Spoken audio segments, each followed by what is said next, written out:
We begin our story in the year 1700. The setting is a rural village in England. Life here is, in many ways, similar to village life in other parts of 18th century Europe. There are about 300 people living in this village, and life moves at a relatively slow pace.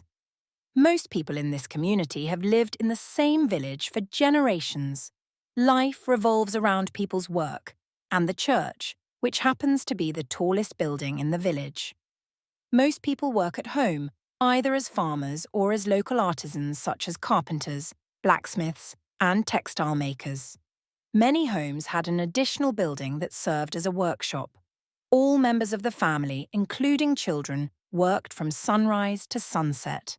Life revolved around the family unit and the local community. People often married others within their community and did so at an early age, usually in their teens. Women generally had at least one child, and usually more, before the age of 20. This would have been considered middle-aged, as life expectancy was about 40 years of age.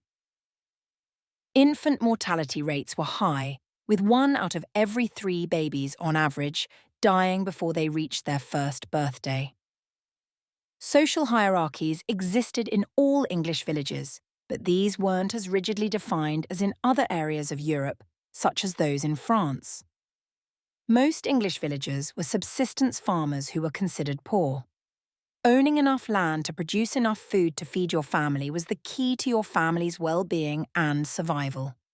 A few members of the village were of the middle class, with a bit more money than the average farmer. These members of the middle class owned larger properties either in or near the village. However, most members of the middle to upper classes lived in larger cities such as London. Draw the following elements of a typical English village. Using the icons and sizes on the template, you'll have about 8 minutes to draw.